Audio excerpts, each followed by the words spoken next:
Thank you very much.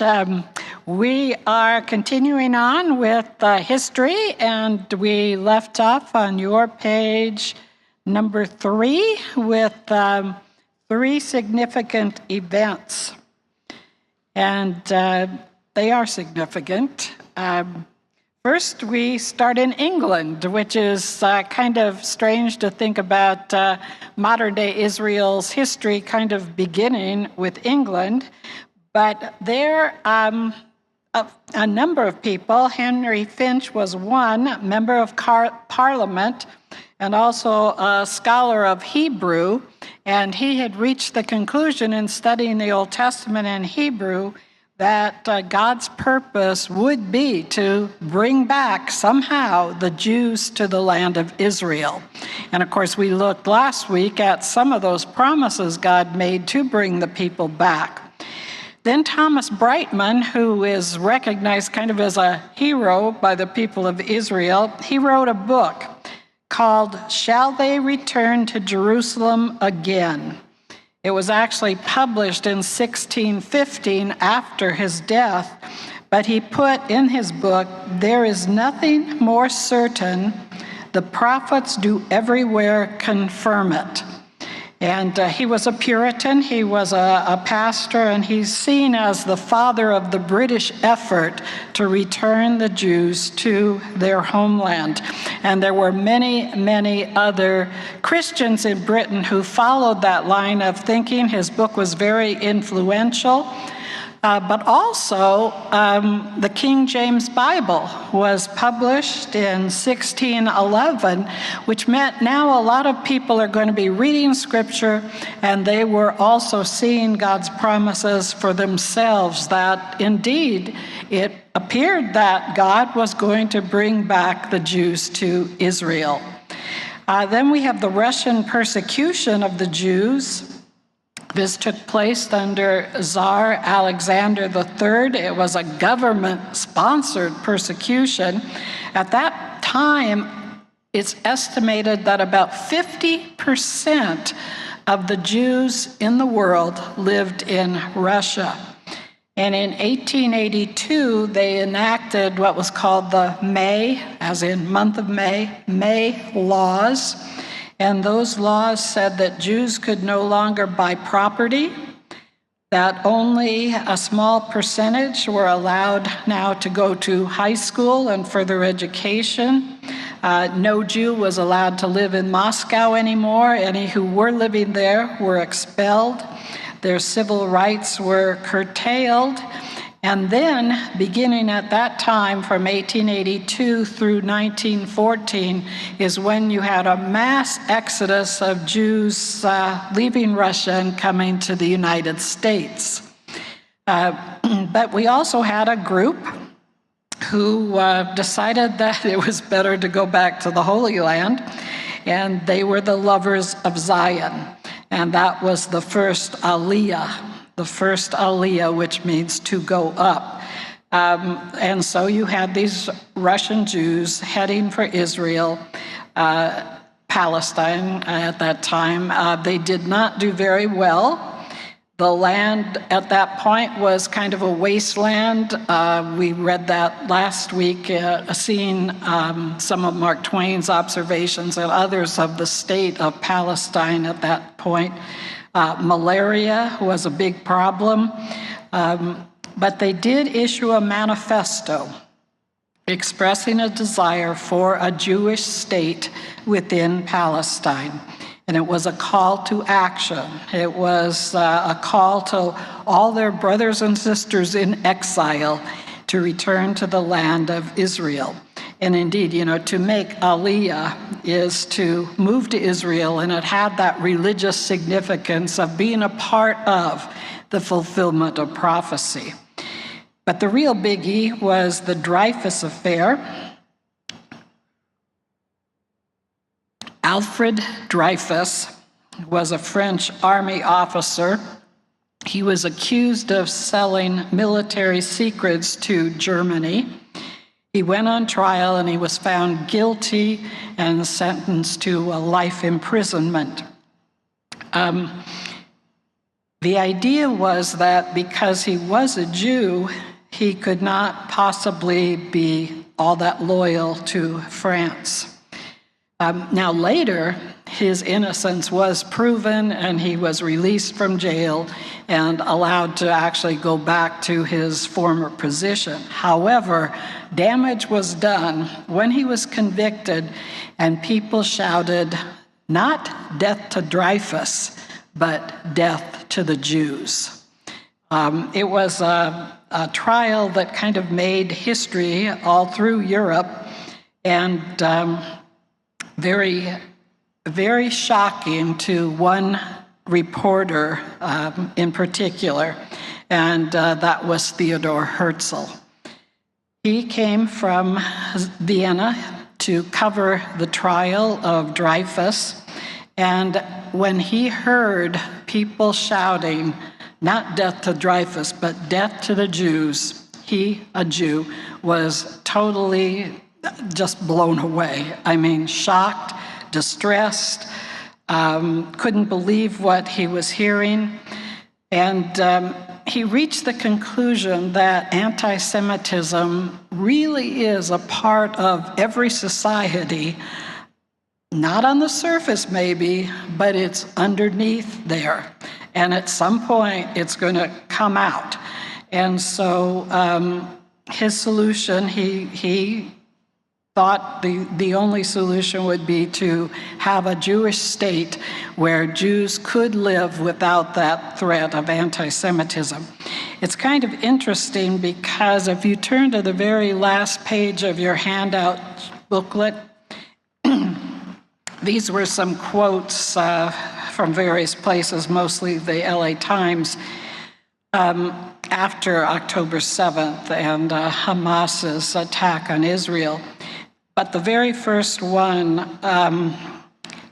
the dean of the UC Berkeley faculty School of Law, his comments in the whole editorial, which I don't have printed for you, but it was as if he was as shocked as Theodor Herzl was when he heard the people shouting, "Death to the Jews" in France.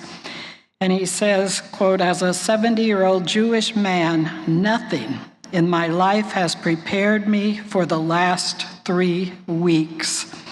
And of course, he was shocked because the professors he'd worked with all his life and fought with for liberal causes, and now suddenly he was the enemy.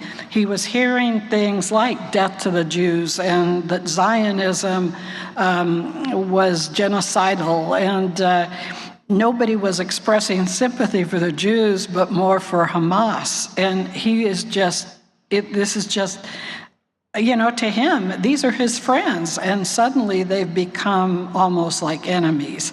And that's exactly what Herzl was feeling as he heard the people shouting against Dreyfus. And so they were working, they began that work toward a Jewish state, and in 1896 published The Jewish State, an Address to the Rothschilds. The Rothschild family in the 19th century had the largest private fortune in the entire world. These were very wealthy people, Jewish people. They had banking business that went back to the 1760s, and it had expanded to London, Paris, Vienna, Naples, Frankfurt. And the address that they sent to the Rothschilds set forth this purpose, quote, "To secure for the Jewish people a publicly recognized, legally secured home in Palestine." And in fact, the Rothschild family actually, during the Ottoman Empire, purchased 3% of the land for that nation of Israel long before. Are you getting feedback? Long before. Closer? Yep, that way. Okay. I'm hearing feedback and I'm moving back, so, okay. Keep closer because he's got to keep them tuning up. Got it. they actually had purchased some of the land already, looking toward the day when there would be a Jewish state, and 3% of what's now Israel was purchased by the Rothschilds.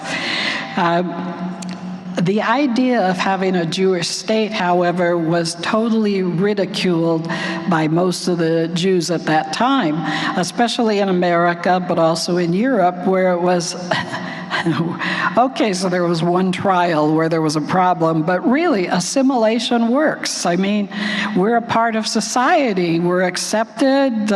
People don't see us separately as Jewish, and so there is no need to have our own state. But they still proceeded, and in 1897, the first Zionist Congress was held in Switzerland. There were only 200 people in attendance, but at least it was a beginning. And in 1901, they set up the Jewish National Fund to begin to purchase property in what is now Israel. Zionism, and people wonder where that name came from. Last week we looked at how King David conquered the city of Jerusalem and its fortress, the fortress of Zion. And so that's where the name comes from.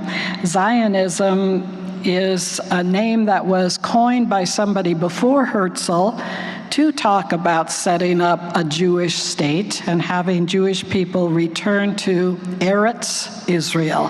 Eretz is the word for land, the land of Israel. And Herzl adopted that name. In the Times, a couple months ago, there was an article on exactly what is Zionism. And the basic understanding is that of Jewish nationalism, that, quote, the right of the Jewish people to have their own state and self-determination in their ancestral homeland. Now, especially since October 7th, some people call it colonialism. Other people say it's, in fact, the UN back in 1979 said that Zionism was racist, that it was a form of racism. However, they did revoke that resolution 16 years later. Just recently in UCLA, where they had so many protests, it says that Zionists are people who adhere to a very violent, genocidal political ideology.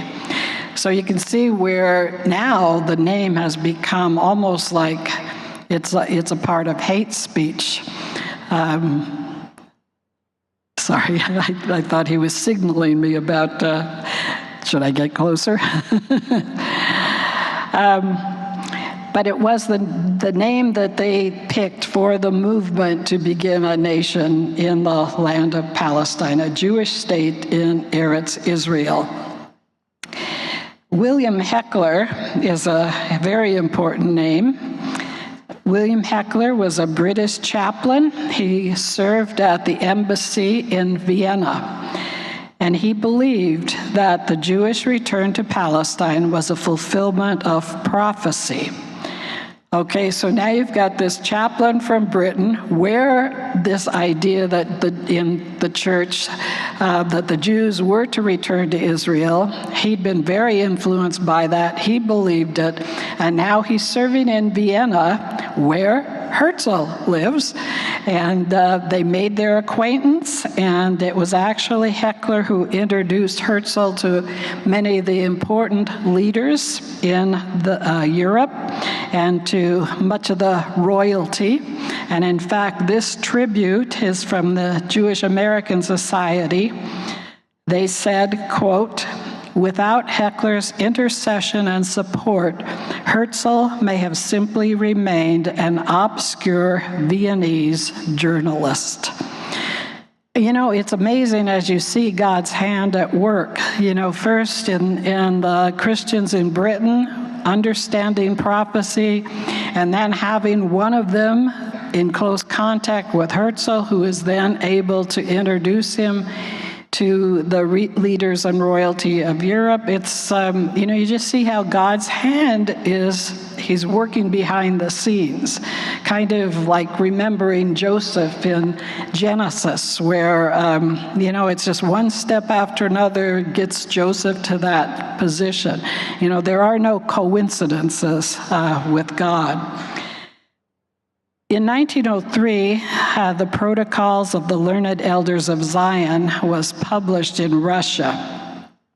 Supposedly,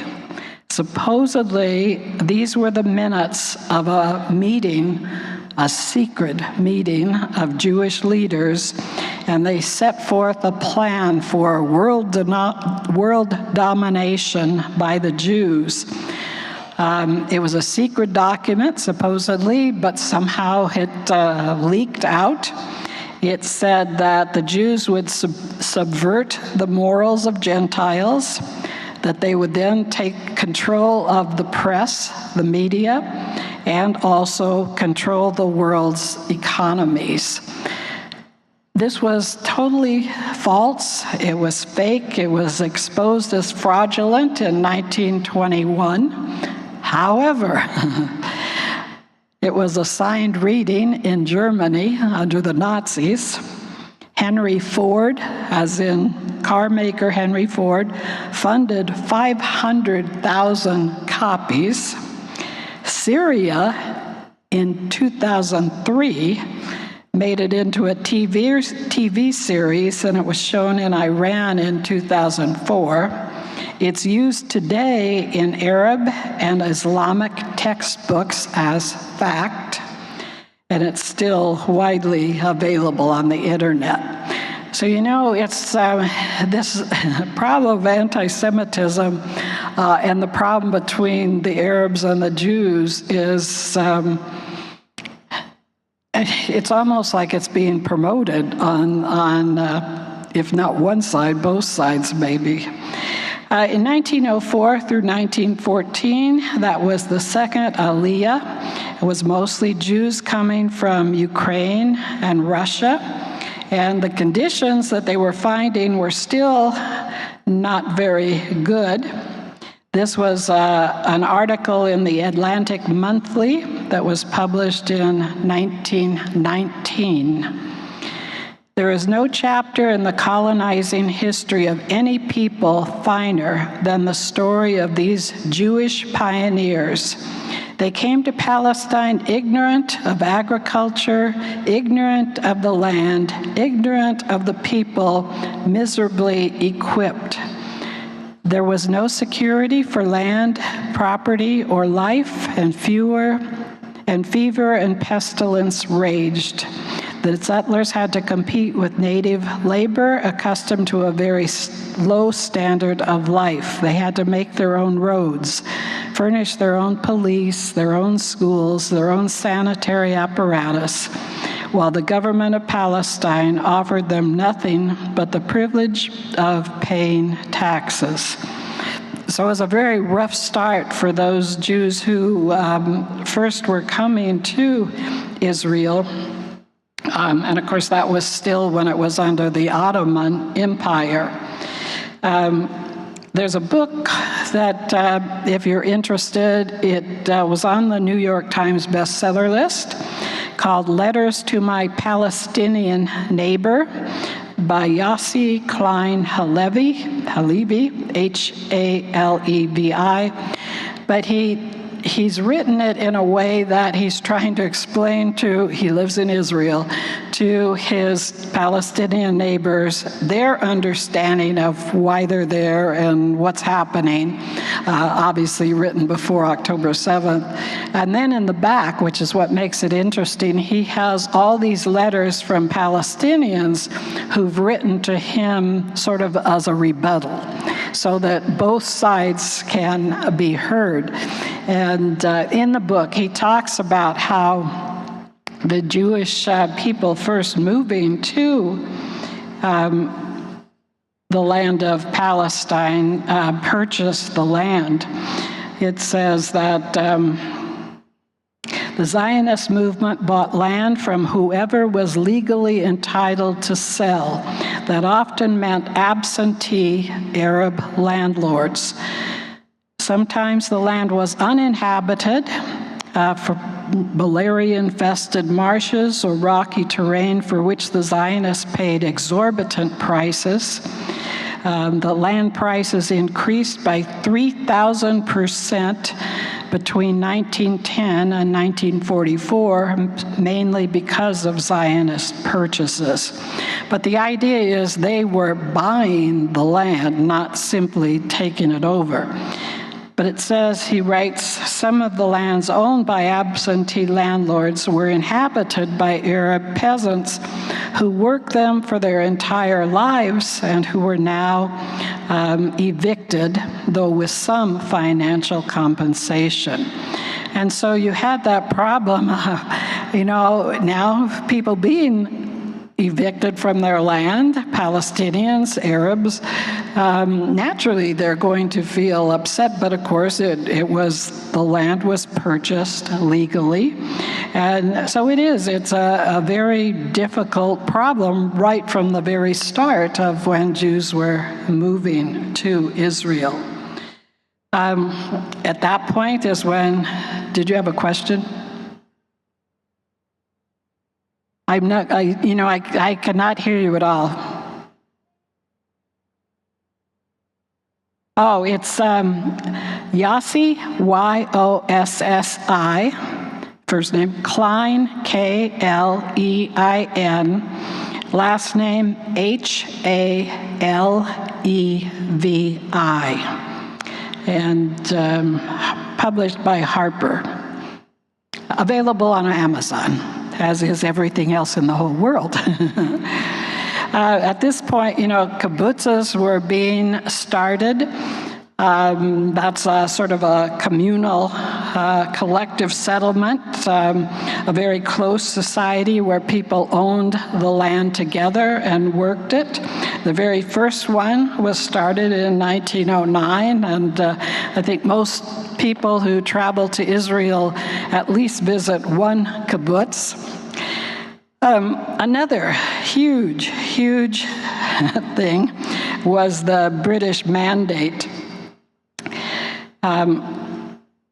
In 1917, General Edward Allenby captured Jerusalem. Of course, now you've got World War I going on, and the Ottoman Empire fell, and Britain conquered Palestine. And this is an interesting quote about Allenby when he captured Jerusalem in 1917. Quote, "Unlike conquerors before him, Allenby dismounted his horse and walked through the Jaffa Gate in 1917, careful to be less in stature than his lord, who had ridden in on a donkey." After World War I, the League of Nations divided up the Ottoman Empire, and Greater Syria went to France. Palestine and Transjordan went to Britain. Arthur Balfour was the British foreign minister on behalf of the British cabinet and of Prime Minister Lloyd George. And the Balfour Declaration was written to Walter Rothschild, who at that point was a member of the House of Lords. And of course, the Rothschilds were instrumental in wanting to see a Jewish state. And the sentence there you have in your handout, His Majesty's government views with favor the establishment of a national home for the Jewish people. That is really, really, really significant because it was the very first official endorsement of the Zionist hope to have a Jewish state there in the land of Palestine. People now, that was a long time ago. people debate, historians, why would Britain have issued that kind of a declaration? What was behind it? Of course, partly Britain is where this idea came that the Jews were to return to Israel. Well, it came from the Bible. But also, of course, the Rothschilds were very influential, another reason.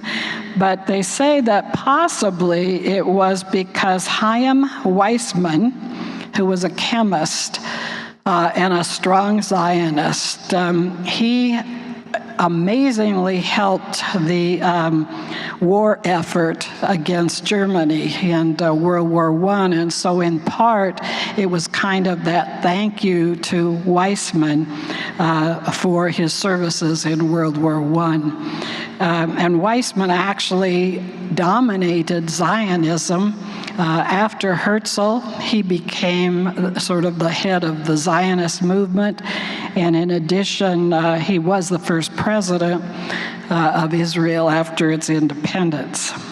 So, if you look at the map that you were handed out today, and it has two sides to it, but the side that has 6 different maps, you see there, the first one, the Balfour Declaration, basically was giving the Jews a great piece of land there in the Holy Land for a future Jewish state. It was quite generous. But at that point, there weren't a lot of conflicts yet with the Arabs. In 1919, we have the Faisal-Weizmann Agreement, and Emir Faisal, who was, well, for a while he was king of Syria. He was a very important, influential Arab leader. They had made an agreement that there would indeed be 2 separate nations created there in the Holy Land, one Arab and one Jewish. And he did endorse the Balfour Declaration. However, shortly after, because so many Arabs were against it, he reneged and he took back his support for that agreement and his endorsement of the Balfour Declaration. But as you see in your handout, there were a lot of different endorsements of that document. San Remo included, it was a conference in Italy. It was attended by the prime ministers of Britain, France, Italy, and the Japanese ambassador. They endorsed Balfour and called it the San Remo Resolution. In 1922, the U.S. Congress also called for, quote, the establishment in Palestine of a national home for the Jewish people. And then the Palestine Mandate was by the League of Nations, Article 6, which said that Judea and Samaria belong to the Jews, quote, whereas recognition has thereby been given to the historical connection of the Jewish people with Palestine. And so now it looked like things were really moving forward. Between 1919 and 1929, the 3rd and 4th Aliyahs took place. This time now we have a lot more younger people moving to Israel, professional people, towns are being built, industries started, irrigation projects. Hebrew University in Jerusalem was founded in 1925, and so things are moving along pretty well, so it would seem. However, now the Arabs are becoming a little more concerned about the number of Jews moving to Palestine and pressured Britain to repeal the Balfour Act. Britain would not repeal the act, but instead they opted to give 76% of Palestine, all of that was east of the Jordan River, to the Arabs, and then made the law that Jews could no longer settle there. They had been, but they wouldn't. And that is the second map on the sheet. So the land was cut way, way back. The second white paper, which is basically policy statements, was formed because there was a lot of violence there in Israel, Palestine at that time, between the Arabs and the Jews. And so they opted to limit Jewish immigration to have, just a certain number of Jews could move back to Palestine, although they made no restrictions on Arabs moving back. But it was a very violent time. There were Israeli terrorist groups at that time called the Stern Gang and the Irgun. And also they had forming their own military, the Haganah, and that became later the Israel Defense Forces, which we hear about practically daily on the news today, the IDF. So now you've got conflict raging between the two sides, terrorism on both sides. Meanwhile, now Hitler is coming to power in Germany. And in 1929 through 1939, we have the fifth Aliyah. Some 150,000 Jews were coming from Europe between 1933 and 1935, obviously to get away from Nazism. And at that point, Britain stops welcoming them into Palestine and sent many of them back to Germany, which of course was devastating for the Jews. The thought is, why was Britain suddenly becoming so antagonistic to the Jews? The thought was possibly because they knew they needed Arab support in the coming World War, but historians pretty much guess. In 1937, the Peel Commission was formed under Lord Robert Peel. It was an investigation into the situation that was going on in Palestine because there was so much violence and what could be done about it. And so he made his recommendation, and it was to divide the land up. And you see that kind of smudged there, but that was 1937, the recommendation of the Peel Commission. And it was to really, really cut back the Jewish land and to give more to the Arabs. However, the Arabs rejected it totally because they didn't want any Jewish presence there. And the Jews, at the Zionist conference, Chaim Weizmann tried to convince them that through tears that we need to accept this. We need land if this is what it has to be, if we have to sacrifice that much and take such a little teeny portion of land, well, at least let's do that. However, the Jews also rejected it, and so it never went anywhere. 1938 was now the persecution of the Jews was full on with Kristallnacht in 1938. And then the third white paper right after that said that only 10,000 Jews would be allowed into Palestine, allowed to come emigrate to Palestine per year for the next 5 years, all through World War II. Meanwhile, Britain gave independence to Iraq in 1932. So the thing, the Jews look at why were we treated so poorly? Skipping now to the end of World War II, and of course so many Jews slaughtered in the Holocaust, There were 70,000 Jews trying to come desperately to turn to Israel who were turned away by Britain. Some of them entered illegally. 1946, Britain gave Jordan its independence. 1943, France gave Lebanon its independence. 1946, Syria was given independence. But Britain stated that they did not give independence, but that they finally decided they were going to have to withdraw and end their mandate. They could no longer control events in Palestine. Things were very violent, and so they simply said that they were withdrawing. They would leave. So the United Nations then took up the case, and they came up with the partition plan, Resolution 181, and you see that map that the UN developed there also on that sheet.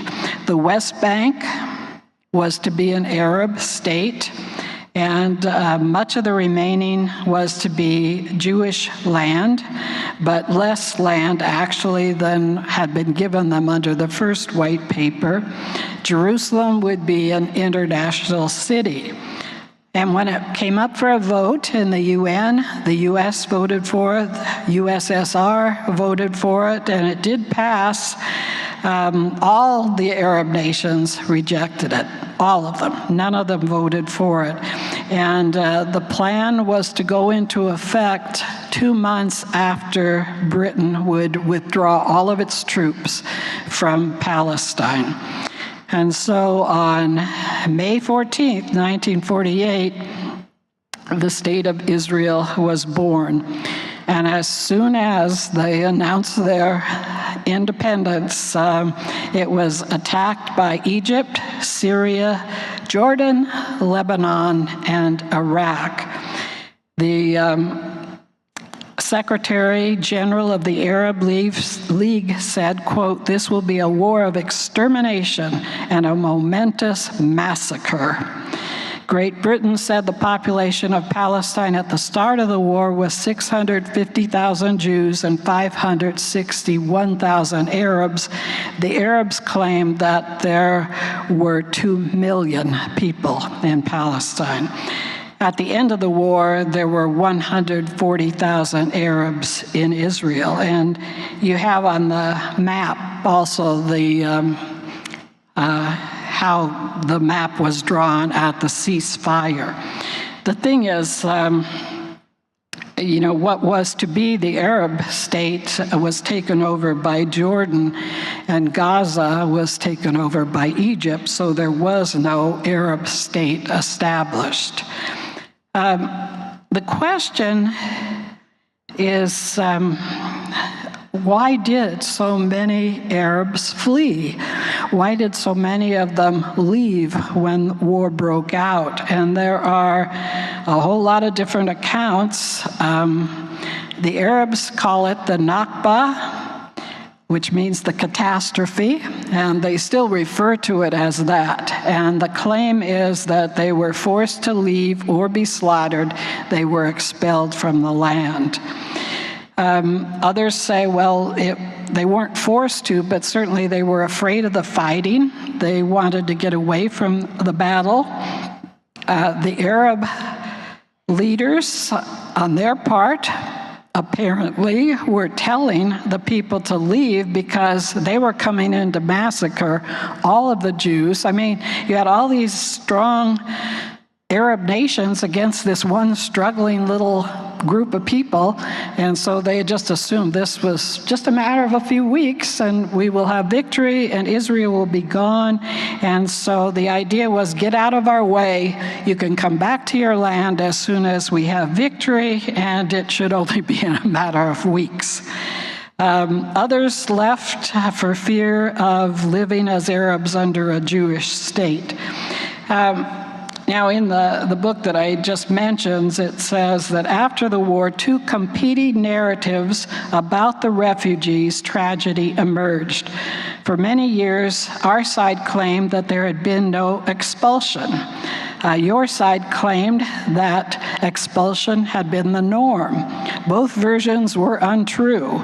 A new generation of historians prove that many of the refugees were in fact expelled by Israeli forces, while some Arab leaders did encourage Palestinians to flee.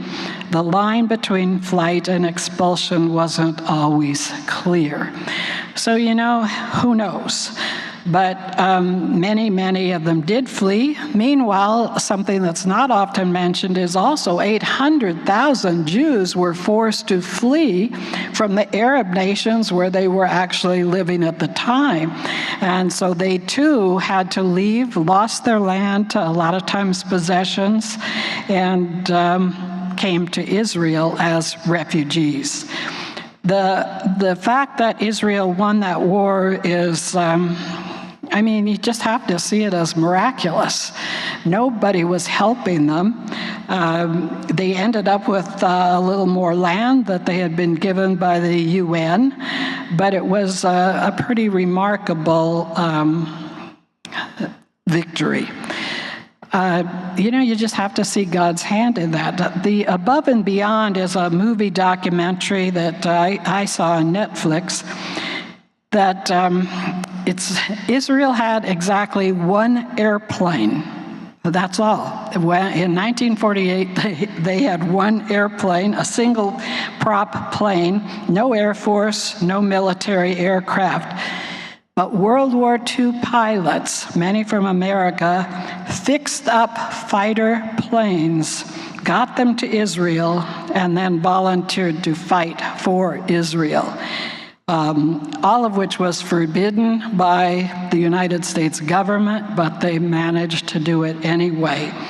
And so, it was just an incredible event.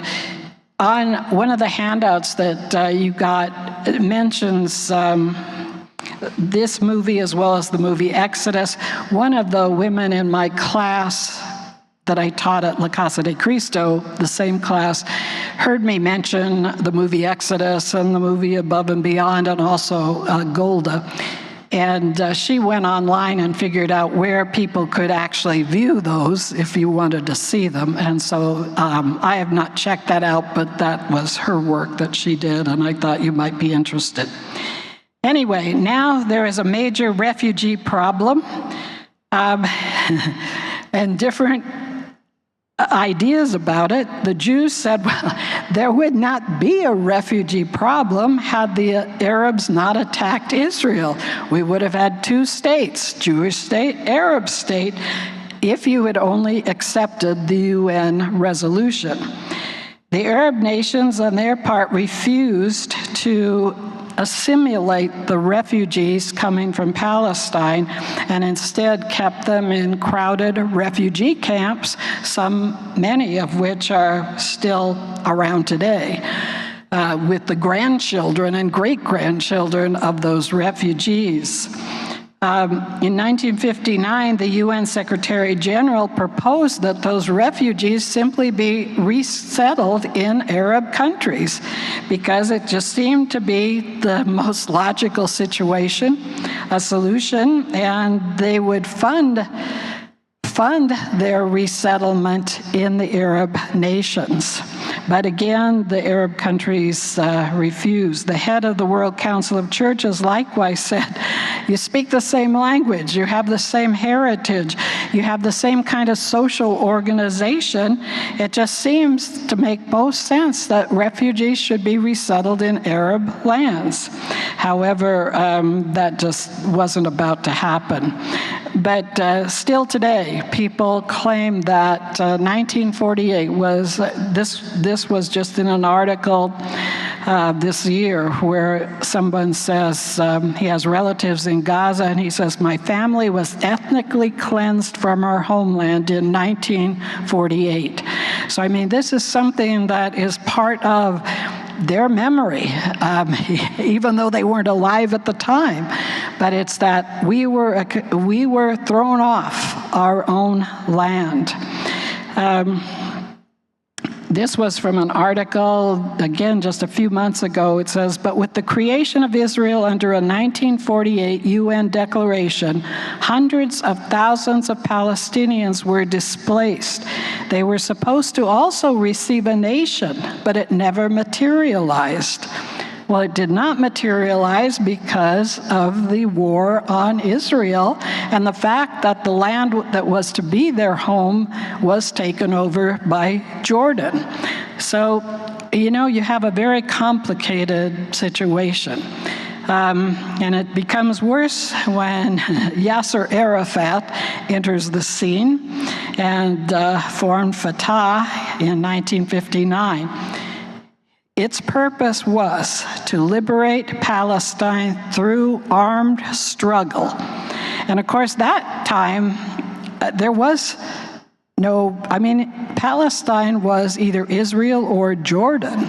It wasn't like Israel was in the West Bank at all. So they were talking about Israel proper.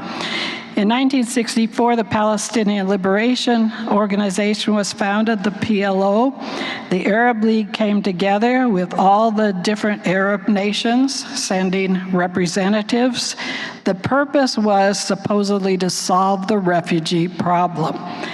And this is where the birth of Palestinian nationalism comes. Before this point, we're talking about Arabs living in Palestine. Now we have the name Palestinians.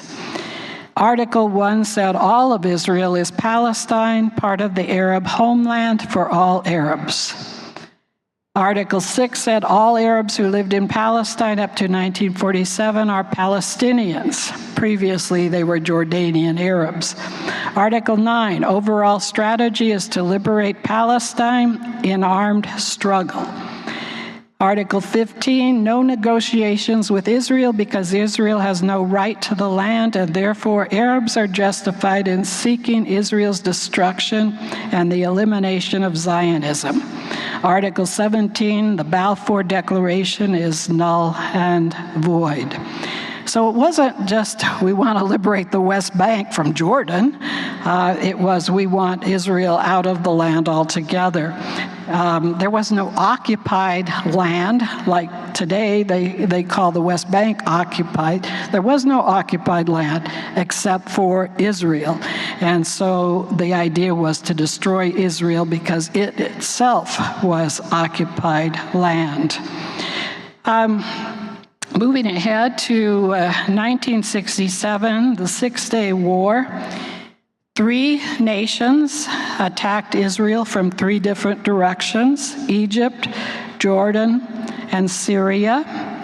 Israel was victorious and managed to take over the Sinai Peninsula and Gaza from Egypt, as well as the West Bank from Jordan.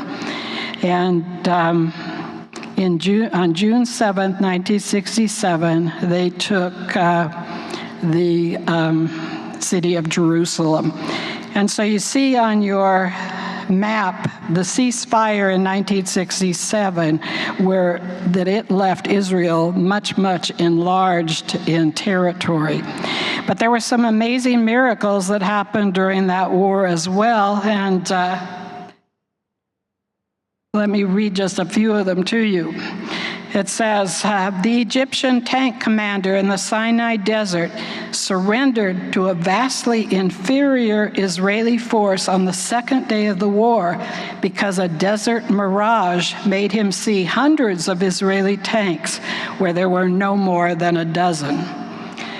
Jordanian forces who welcomed the Israeli tanks into Shechem on the 3rd day of the war because faulty communications misled the Arabs into thinking that these were Iraqi tanks coming to reinforce their side.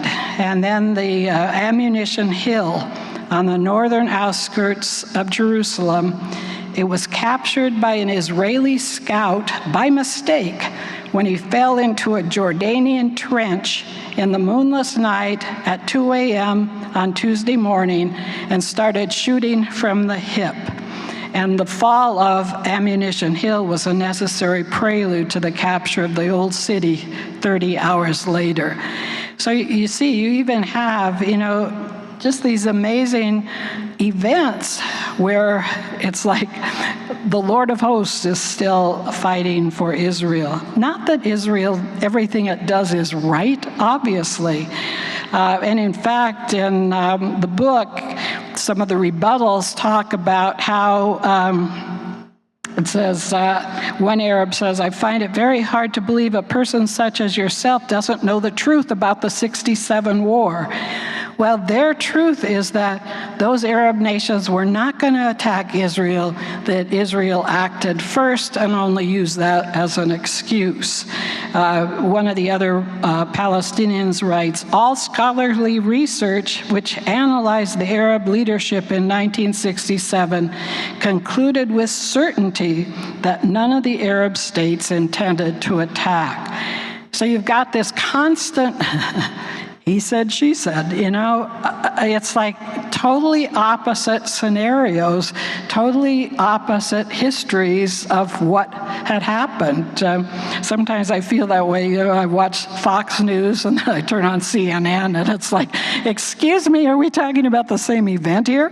And, it's that kind of thing. The Arabs call this al-Naqsa, which means the setback. And it was the second largest displacement of Palestinians. Many of them went to refugee camps in Jordan that were run by the UN. And the basic question Israel says is, will the Palestinian people formally accept the independent, sovereign Jewish state of Israel as a legitimate and permanent member of the family of nations? Is that going to happen? And, that's still a question today. Part 3, Israel and the Palestinians. From 68 to the present, there are 4 different groups of Arabs now. We have Arab citizens of Israel. These are the Arabs who remained in 1948, and their descendants, most of them are Sunni Muslims. 20% of Israel's population or 20% of Israeli citizens are Arabs. So it is that's quite a large percentage, 1 in 5. They are given full citizenship with one exception. They do not serve in the military. And of course, you can understand why that would be, because of course they would be fighting their fellow Arabs much of the time. Then you have the Arabs who are living in Gaza and the West Bank that had been part of Egypt and Jordan prior to 67. And they and their descendants are now referred to as Palestinians. And then you have the Arabs who fled in 1948 and their descendants living in Jordan, Lebanon, Saudi Arabia, Syria. Only Jordan gave them citizenship. And the rest are basically stateless people for all these decades. Their children, the children of 1948, their grandchildren, their great-grandchildren are many of them still living in refugee camps, and they are the ones also referred to as Palestinians, the ones expelled from the land. There had been refugee camps in Kuwait, but after the Gulf War, Kuwait shut them down and sent them elsewhere because the PLO had supported Saddam Hussein during their war. And then many Palestinians fled Syria during their civil war. And then you have the citizens of the Arab League of Nations, properly called Arabs. In the 1970s and 1980s, it was an extreme time of terrorism.